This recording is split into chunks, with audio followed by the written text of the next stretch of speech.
नमस्कार साथियों, कैसे हो? आशा करता हूँ आप सब अच्छे होंगे। आप अपना और अपनी पढ़ाई का ध्यान अच्छे से रख रहे होंगे। साथियों, आपसे एक बात पूछता हूँ, 2019 में आरआरबी ग्रुप डी की 1 लाख से ऊपर पदों पर भर्ती आई थी 2019 में। उसमें एक छात्र 68% यानी 68 नंबर लाकर भी असफल हो गया और एक छात्र जिसके केवल 58 नंबर आए और वो भी क्या हो गया? सफल हो गया। तो अब बताओ, जीता कौन? सिकंदर कौन कहलाएगा? जो जीता वही सिकंदर कहलाएगा। इसलिए ये मायने नहीं रखता है कि आपके कितने मार्क्स आ रहे हैं, मायने ये रखेगा कि आप सिलेक्शन में बने हुए हैं या आपका सिलेक्शन हो गया। देखिए, सबसे बड़ा जो धब्बा है बेरोजगारी का धब्बा है। अब एक स्टूडेंट ने 58 नंबर लाकर भी अपने ऊपर जो बेरोजगारी का धब्बा था उसे हटा दिया और एक 69 नंबर लाकर भी बेरोजगारी का धब्बा अपने ऊपर से नहीं हटा पाया। तो हम इसी के बारे में बात करेंगे। पता है क्यों नहीं हटा पाया? देखिए, उसके लिए हम आपको लिए चलते हैं, थोड़ा सा आज बात कर लेते हैं आरआरबी ग्रुप डी के संबंध में। यदि अभी तक आपने फॉर्म नहीं भरा है और आप सोच रहे हैं कि सेफ जोन कहाँ से भरें, तो ये सेफ जोन इस बात पर डिपेंड करता है कि सिलेक्शन में आप कितने बने हुए हैं। साथियों, यदि आपने सही जगह से फॉर्म अप्लाई कर दिया तो आपके 5 से 10% चांस तो यहीं से बढ़ जाएंगे, क्योंकि अभी आपने देखा ना कि एक स्टूडेंट 69 नंबर लाकर भी सिलेक्शन नहीं हो रहा और एक का 58 लाकर भी सिलेक्शन हो जा रहा है। तो देखिए, कहाँ 69 और कहाँ 58, 11 नंबर का अंतर है। तो अब देखिए, कंपटीशन में एक एक नंबर के लिए कितने छात्र बाहर हो जाते हैं। तो अब की बार तो वैकेंसियाँ ही कितनी सी है भाई, 32,438 पदों पर तो क्या आरआरबी भर्ती कर रही है। तो कुछ इंपॉर्टेंट डेट बता देते आपको। देखिए, तो ये जो फॉर्म शुरू है साथियों, 23 जनवरी से फॉर्म शुरू हो गए, 22 फरवरी तक आप इसके लिए आवेदन कर सकते हैं। तो अब यदि किसी कारणवश आप भुगतान नहीं कर पाते तो 24 तक भी आप पेमेंट कर सकते हैं। तो ये तो इम्पोर्टेंट कुछ एक डेट होगी। अब देखिए, मैं जो ये 32,438 पदों पर जो भर्ती आई है उसमें ये पोस्ट है साथियों। देखिए, पॉइंट्समैन के लिए कितने भर्ती होंगे? 5,058 पदों पर पॉइंट्समैन की भर्ती होगी और असिस्टेंट लोको साइड में 950 की होगी, असिस्टेंट जो ब्रिज में 301 की होगी। अब यदि आपका ये भी मन हो कि हम किस पोस्ट को पहले प्रेफरेंस दें, तो इसके लिए मैंने अलग से वीडियो बनाया हुआ है साथी, उसको प्लेलिस्ट में जाकर आप देखिए, क्योंकि इसमें भी आपके प्रमोशन के चांस होंगे, किस प्रकार से किसका प्रमोशन जल्दी होगा और किसका नहीं होगा। तो ये देखिए, पोस्ट प्रेफरेंस देना बहुत ज़रूरी है। आप कैफ़े वाले पर डिपेंड मत रहना, क्योंकि कैफ़े वाला थोड़ी पता है भाई पोस्ट प्रेफरेंस आपने भरी और अच्छे नंबर लाकर भी आपको ख़राब पोस्ट मिल जाएगी यदि आपने पोस्ट प्रेफरेंस को नहीं किया। तो इस प्रकार से ये जो कैटेगरी हैं इनके लिए फॉर्म अप्लाई हो रहे।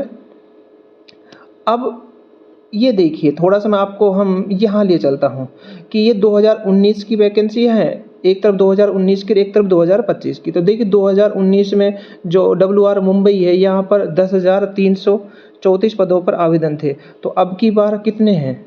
4672 पदों पर आवेदन किए गए हैं। तो अब देखिए, इसमें जो पीटी के लिए क्वालिफाई यानी अनरिजर्व कैटेगरी से यदि किसी छात्र के 62.67 नंबर आए थे तो पीटी के लिए क्वालिफाई हो गया था। तो पीटी के बाद में उसका फाइनल सिलेक्शन 5 से 7 नंबर ऊपर थे तो फाइनल सिलेक्शन उसका हो गया था। तो यही मैं बताना चाह रहा। तो ईडब्ल्यूएस के 51 पर हो गया था और ओबीसी के 58 पर। तो अब देखिए साथियों, कई पर तो अब देखो यहाँ पर आपको कोलकाता में देखिए ओबीसी में यहाँ 64 नंबर वाले का हुआ है, यानी जिसके 63 आए उसका भी सिलेक्शन नहीं हुआ। समझ रहे हैं ना आप कि जिसका 63 नंबर आया उसका भी सिलेक्शन नहीं हुआ। और यहाँ पर देखिए, ये यदि उसने फॉर्म सही से भरा गया तो 58.36 नंबर लाकर भी क्या हो गया? सिलेक्शन हो गया। तो इसलिए ये बात डिपेंड करती है कि हमें फॉर्म कहाँ से भरना है। तो अब देखिए साथियों, और थोड़ा सा देखिए कि अब की बार कितनी कम पोस्टें हैं। अहमदाबाद में 2025 में यानी ये WR में आ जाएगा। देखिए, RRB अहमदाबाद आता है, जब इसमें ग्रुप डी के करेगी तो WR इसको ले रही है। तो ये हम बता रहे थे आपको। तो इस प्रकार से WR से 4672 पोस्टों पर होगा, इलाहाबाद से यानी प्रयागराज से 2020, अजमेर से 1433 पोस्टों पर, बेंगलोर से आपको 503 पोस्ट। अब साथियों देखिए कि आपको फॉर्म कहाँ से फिल करना है। यदि आप SC और ST से हैं तो देखिए, एक मूवी आई होगी 1992 का स्कैम वाली, उसमें हर्षद मेहता एक डायलॉग कहता है साथियों, रिस्क है तो इश्क है। तो मैं कहता हूँ कि जहाँ पोस्टें कम है, देखिए ध्यान से सुनिए, कई तो उल्टा कह रहे हैं कि सबसे ज़्यादा वाली को छोड़ दो, सबसे कम वाली को छोड़ दो। भाई रिस्क है तो इसके रिस्क तो उठाना ही पड़ेगा। तो जहाँ सबसे कम पोस्ट है, अभी देखिए आप टेक्नीशियन में यदि हम बात करते हैं तो सिलीगुड़ी में कम पोस्टें थी, तो वहाँ कट ऑफ भी कम ही जाएगी साथियों। इस बात को आप कैसे भूल रहे हैं, वहाँ कट ऑफ बहुत कम जाने वाली है। तो इसलिए यदि आप SC और ST से हैं तो जहाँ पर पोस्टें कम है भर दीजिए। अब ज़्यादा वाली में भरेंगे तो ज़्यादा लड़के भरेंगे उसमें ना, और इसमें कई मैटर बढ़ता है। दूसरी चीज़ बनेगी नॉर्मलाइजेशन। देखिए सबसे बड़ा खेल होगा नॉर्मलाइजेशन, क्योंकि देखिए साथियों कि फॉर्म काफ़ी ज़्यादा मात्रा में भरे जाएंगे और एक दिन में एग्ज़ाम लेना संभव नहीं है। तो कई पारियों में एग्ज़ाम होगा। एक बार जब एग्ज़ाम का स्कोर आया तो उस समय एक छात्र के 35 नंबर बढ़ रहे थे साथियों, और जब नॉर्मलाइजेशन करके स्कोर आया तो 69 हो गए थे। तो आप देखिए कहाँ 35 और कहाँ 69। तो नॉर्मलाइजेशन बहुत बड़ा खेल करेगा। उससे बड़ा खेल देखिए, नॉर्मलाइजेशन आपके हाथ में नहीं है, ये आपके हाथ में कि कहाँ से फॉर्म भरें कहाँ से नहीं भरें। यदि आप नॉर्थ इंडिया चुन रहे हैं तो आपको ज़्यादा मेहनत करनी होगी, क्योंकि यदि आप चाहते हैं कि घर के पास नौकरी हो, मेरे को दूर नौकरी नहीं करनी, तो भाई उसके लिए तो आपको एक्स्ट्रा मेहनत करनी पड़ेगी।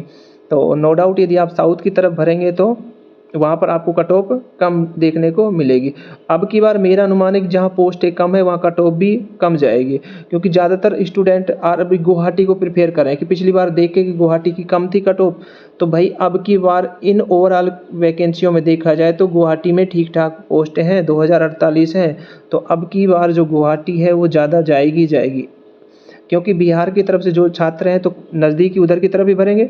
तो प्रयागराज और इनसे तो बचेंगे, प्रयागराज बचेंगे, पटना बचेंगे, तो फिर कहाँ भरेंगे, गुवाहाटी की तरफ ही भरेंगे।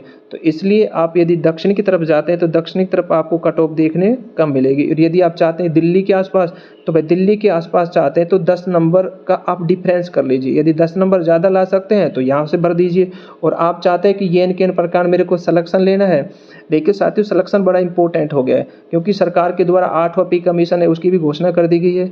तो अब आपके ऑन हैंड अच्छी खासी सैलरी आएगी, जॉब भी सिक्योर हो जाएगा, आप मेहनत कर कर आगे हो जाएंगे। देखिए इसमें स्टैंडर्ड 10वीं रखा गया है, इसमें वो छात्र भी भरेंगे जिन्होंने BTech कर रखा है, समझ रहे हैं ना। क्योंकि भारत में रोजगार घटता जा रहा है, जनसंख्या बढ़ती जा रही है, तो सभी व्यक्ति चाहते हैं कि उनका जॉब अच्छी तरीके से सिक्योर हो, लाइफ अच्छी हो। हमारी इच्छाएं उसी प्रकार से बढ़ गई हैं, तो इसलिए आप चूके नहीं और एक डेडिकेट तैयारी करें। इसके लिए यदि आप GK की बुक पढ़ना है तो परीक्षा पर अंतिम प्रहार बुक है, शॉर्ट एंड स्वीट है, उसको पढ़ें, फिर और बुकों को भी प्रिपेयर करें। तो यदि अभी तक आपने चैनल पर बने तो चैनल को सब्सक्राइब करना ना भूलें। जय